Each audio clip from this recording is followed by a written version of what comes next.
ابھی تو بس اتنا اندازہ تھا کہ جو بھی وہاں سے اس طرف آ رہا ہے اس نے شاید لباس بھی کالے کلر کا پہن رکھا ہے۔ جیسے جیسے وہ وجود میرے قریب آ رہا تھا ویسے ویسے مجھے لگ رہا تھا اس نے اپنے چہرے کے آگے کوئی نقاب یا پھر کوئی کپڑا ڈال رکھا ہے، جیسے کہ عام طور پہ عربس کے اندر اس طرح ہوا کرتا ہے کہ وہ عربی جبوں کے ساتھ یا اس طرح کے کپڑوں کے ساتھ کوئی بہت بڑا کپڑا یا دوپٹہ اپنے کانوں پہ یا اپنے سر کے اوپر اپنے منہ کو چھپانے کے لیے یا ڈسٹ سے بچنے کے لیے ڈال کے رکھتے ہیں۔ اب تک نہ ہی میں نے اس کا چہرہ دیکھا تھا نہ ہی اس کا جسم مجھے دکھائی دے رہا تھا۔ ہاں، آہستہ آہستہ کر کے جیسے ہی اس نے اپنے چہرے کو اوپر کی طرف اٹھانا شروع کیا تو اب وہ جو کپڑا تھا وہ کپڑا اس کے چہرے سے سرکتا ہوا ایک دم سے پیچھے ہونے لگا۔ بہت ہی خوفناک سی کالی سی اس آدمی کی شکل تھی، اور اس سے بھی زیادہ خوفناک بات یہ تھی کہ اس آدمی کے چہرے پہ جو آنکھیں موجود تھیں وہ لال شولوں یا لال انگاروں کی طرح چمکتی ہوئی دہکتی ہوئی محسوس ہو رہی تھیں۔ کچھ عجیب الخلقت آدمی تھا جس کے ہاتھ بہت ہی لمبے لمبے تھے، اور ایسا لگ رہا تھا اس کے ہاتھوں پہ 5 کے بجائے 3 لمبی لمبی پتلی پتلی انگلیاں موجود ہیں۔ یقیناً یہ کسی بھی طرح ایک انسان نہیں ہو سکتا تھا۔ اس وادی کے بارے میں، اس ہائی وے کے بارے میں بہت سارے جنات کے قصے مشہور تھے، اور اب مجھے بھی یقین ہو چلا تھا کہ یہ جو بھی مخلوق ہے کم از کم انسان نہیں ہو سکتی۔ آپ یقین کریں میں نے جیسے تیسے اپنے اعصاب پہ قابو رکھا اور مسلسل آیت الکرسی پڑھتے پڑھتے روڈ کی طرف بھاگنا شروع کر دیا۔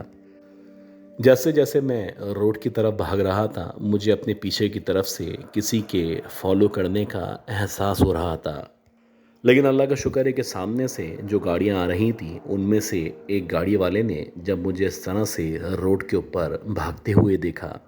تو اس نے اپنی گاڑی کو نہ صرف میری طرف کر کے سائیڈ میں لگایا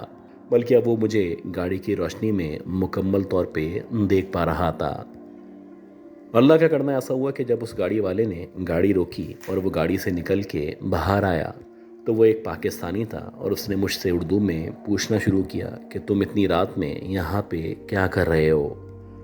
اس آدمی کو بھی اندازہ ہو چکا تھا کہ میرے ساتھ کوئی نہ کوئی اس طرح کا واقعہ پیش آیا ہوگا۔ خیر میں نے اس کو ہانپتے کانپتے بتایا کہ اس طرح سے ایک جن یا اس طرح کی مخلوق میرے پیچھے آ رہی ہے اور میری گاڑی وہاں پہ سامنے خراب حالت میں کھڑی ہوئی ہے۔ یہ جو آدمی تھا یہ بہت ہی باشعور تھا۔ اس نے وہاں جانے سے پہلے ایک لکڑی نکالی جو کہ آلریڈی اس کی گاڑی کے اندر موجود تھی۔ اس لکڑی پہ بوتل سے نکال کے تھوڑا سا پیٹرول ڈالا اور پھر اس لکڑی میں آگ لگا دی۔ خیر جب اس آدمی نے اس لکڑی کے اندر آگ لگائی تو پھر اس نے کہا کہ چلو تمہاری گاڑی کے پاس چلتے ہیں، سنا ہے کہ اس آگ سے یا اس طرح کی چیزوں سے یا اس طرح کی مخلوقات دور بھاگا کرتی ہیں۔ اور ایسا ہی ہوا کہ جب میں اس کے ساتھ آگ لگانے کے بعد وہاں پہ آیا، وہاں کے میں نے گاڑی کو اسٹارٹ کرنا شروع کیا تو ایسا لگ رہا تھا جو بھی فالٹ تھا وہ خود بخود دور ہو چکا ہے۔ میں نے گاڑی اسٹارٹ کی اور الحمدللہ خیریت سے واپس اس شہر میں اس گھر میں آ گیا جس گھر میں یا جس شہر میں جانے کے لیے میں نے اپنے سفر کا آغاز کیا تھا۔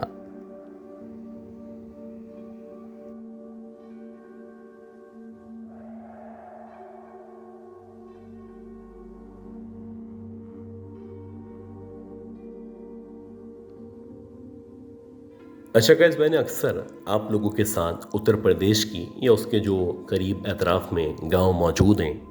وہاں کی بہت سارے قصے، بہت ساری کہانیاں شیئر کی ہیں، لیکن آج کی یہ جو کہانی ہے یہ بڑی ہی مختلف کہانی ہے، اور یہ کہانی ہمیں اتر پردیش انڈیا سے زید صاحب نے شیئر کی ہے۔ زید صاحب نے اس سے پہلے بھی ایک سٹوری شیئر کی تھی، لیکن کچھ وجوہات کی بنا پہ میں ان کی سٹوری کو اپنے چینل پہ نہیں شیئر کر سکا تھا۔ خیر اس سے پہلے کہ ہم زید صاحب کی سٹوری کی طرف بڑھیں، میں آپ لوگوں سے ریکویسٹ کرتا ہوں کہ اگر آپ نے اب تک اس آڈیو ٹیپ کو لائک نہیں کیا تو برائے مہربانی مجھے سپورٹ کرنے کے لیے اس آڈیو ٹیپ کو لائک کر دیں۔ زید بھائی بتاتے ہیں کہ یہ جو قصہ تھا یہ 1997-98 کا قصہ تھا۔ اتفاق سے ان کی فیملی میں یعنی جس گاؤں میں رہا کرتے تھے اس گاؤں سے تقریباً آدھے پون گھنٹے کے راستے پہ ایک جگہ موجود تھی۔ یہ اس جگہ اپنے کسی کزن کی شادی میں یا شادی کی تقریبات میں شرکت کرنے کے لیے گئے ہوئے تھے۔ عام طور پہ ان کی کوشش ہوتی تھی کہ اگر ان کو واپس آنا ہے تو کسی بھی صورت 9 یا 10 بجے تک وہاں سے واپس آ جائیں، کیونکہ یہ جو راستہ تھا یعنی جو واپسی کا راستہ تھا یہ مکمل طور پہ کھیتوں کے درمیان ہوتا ہوا ایک ایسی جگہ سے گزرا کرتا تھا جہاں پہ دور دور تک نہ ہی آبادی تھی، نہ ہی اسٹریٹ لائٹس کا انتظام موجود تھا، اور سب سے خوفناک بات یہ تھی کہ اس راستے میں ایک شمشان گھاٹ یا اس طرح کی کوئی جگہ موجود تھی۔ اس شمشان گھاٹ کے بارے میں یا اس جگہ کے بارے میں بہت سارے قصے، بہت ساری کہانیاں مشہور تھیں، اور اطراف کے جتنے بھی گاؤں والے تھے وہ کوشش کیا کرتے تھے کہ رات کے اوقات میں یہاں سے سفر نہ کریں، لیکن کبھی کبھی حالات، واقعات اور کچھ اس طرح کی چیزیں ہوتی ہیں جو آپ کو وہ کرنے پہ مجبور کر دیتی ہیں جو آپ کبھی بھی اپنی زندگی میں کسی بھی حالت میں نہیں کرنا چاہتے۔ تو ویسے ہی جب یہ اپنے کزن کی شادی میں یا کسی بھی پروگرام میں شرکت کرنے کے لیے وہاں پہ گئے تو یہ بتاتے ہیں کہ میرا پلان تھا کہ میں زیادہ سے زیادہ 8 یا 9 بجے تک واپس نکل جاؤں گا۔ ویسے تو آپ اس دور میں بھی ٹیکسی، رکشہ وغیرہ کر سکتے تھے، لیکن یہ بتاتے ہیں کہ میری کوشش ہوتی تھی کہ یہ جو سفر ہے جو کہ 1 گھنٹے کا سفر تھا اس کو پیدل ہی طے کر لوں،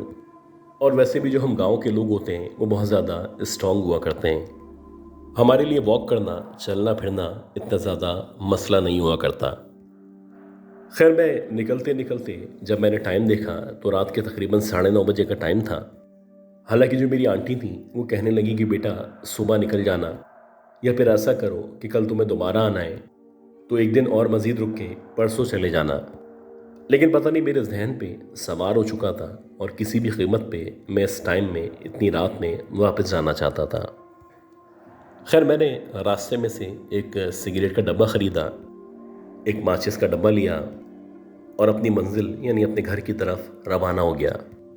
عام طور پہ کچھ لوگوں کی عادت ہوتی ہے کہ 20 یا 25 سال کی عمر میں یا اس سے پہلے اپنے آپ کو بہت ہی کول ثابت کرنے کی کوشش کیا کرتے ہیں۔ میں بھی ویسے ہی لوگوں میں شامل تھا، اور میں بھی لوگوں کو ریئلائز کروانا چاہتا تھا کہ اتنی ٹینشن کی بات نہیں ہے، سب کچھ اوکے ہے، سب کچھ کول ہے۔ خیر جب میں نکلا تو یہ جو راستہ تھا یہ مکمل طور پہ سنسان راستہ تھا، لیکن بہت ساری چیزیں، پرانی محبت، بہت سارے خیالات میرے ذہن میں موجود تھے، اور اکثر ایسا ہوتا تھا کہ جب میں ایسی جگہوں سے یا سنسان جگہ سے گزرا کرتا تھا تو مجھے نہ چاہتے ہوئے بھی میری ایک دوست جو کہ مجھے چھوڑ کے جا چکی تھی نہ صرف یاد آتی تھی بلکہ میں شدت سے اس کی کمی کو محسوس کیا کرتا تھا۔ ویسے ہی میں اس کے خیالات میں گم کھیتوں کے درمیان سے گزر رہا تھا کہ گزرتے گزرتے مجھے ایسا لگا کہ کسی نے ایک دم سے مجھے فالو کرنا شروع کیا ہے۔ پہلے تو میں ان آوازوں کو یا پیچھے کسی کے آنے کو نظر انداز کر رہا تھا، لیکن جیسے جیسے میں مزید آگے بڑھ رہا تھا اب مجھے واضح طور پہ قدموں کی یا میرے پیچھے کسی کے چلنے کی آواز آ رہی تھی۔ یقین ہو چلا تھا کہ کوئی نہ کوئی ہے جو پیچھے موجود ہے، لیکن میں بھی انا کا مارا تھا، میرے اندر بھی بہت زیادہ اکڑ موجود تھی۔ میں نے کہا جو بھی ہے مجھے کیا ضرورت ہے پیچھے دیکھنے کی، میں سگریٹ پیتا ہوا ویسے ہی اپنے آپ کو کول ثابت کرتا ہوا آگے بڑھ رہا تھا۔ شروع میں کچھ دیر تک یہ جو آواز تھی یہ سراسر قدموں کی آواز تھی، لیکن ایک پوائنٹ کے بعد یعنی جب شمشان گھاٹ والا ایریا شروع ہو جاتا ہے تو اب مجھے ایسا لگ رہا تھا کہ شمشان گھاٹ جیسے ہی شروع ہوا ہے تو یہ جو قدموں کی آواز ہے یہ پائل یا گھنگرو کی آواز میں تبدیل ہو چکی ہے۔ اب جیسے جیسے وہ وجود میرے پیچھے آ رہا ہے ویسے ویسے پائل یا گھنگرو کی آواز آ رہی ہے۔ ایسا لگ رہا ہے جیسے کوئی حسینہ ہے جو مسلسل میرے پیچھے چل رہی ہے۔ اب جیسے جیسے یہ آواز بڑھتی چلی گئی ویسے ویسے میں نے ایک دم سے جب پیچھے کی طرف پلٹ کے دیکھا تو مجھے بڑی حیرانی ہوئی، بڑی ہی خوبصورت سی، بہت ہی نازنین سی، بہت ہی نازک سی ایک لڑکی جو کہ 18 یا 20 سال کی ہوگی مجھ سے تقریباً 10 یا 12 فٹ کے فاصلے پہ کھڑی ہوئی تھی اور مسلسل میری طرف دیکھ کے مسکرا رہی تھی۔ میں بڑا حیران تھا کہ میرے اندر نہ ہی کوئی اتنی اٹریکشن موجود تھی، میں ایک مناسب شکل و صورت کا آدمی تھا، تو بالآخر یہ کون لڑکی تھی اور مجھے دیکھ کے کیوں مسکرا رہی تھی؟ اس نے کچھ اس طرح کے کپڑے پہن رکھے تھے جیسے کہ آپ کہہ سکتے ہیں کوئی اسکرٹ نما چیز تھی جو اس نے پہن رکھی تھی، جس کی وجہ سے اس کا جو پورا وجود تھا یعنی اس کے جو پاؤں وغیرہ تھے وہ مکمل طور پہ کور ہوئے ہوئے تھے۔ اسی دورانیے میں جب اس نے مسکرا کے دوبارہ سے میری طرف دیکھا تو میں نے اس سے پوچھا کہ تم کون ہو اور میرے پیچھے اتنی رات میں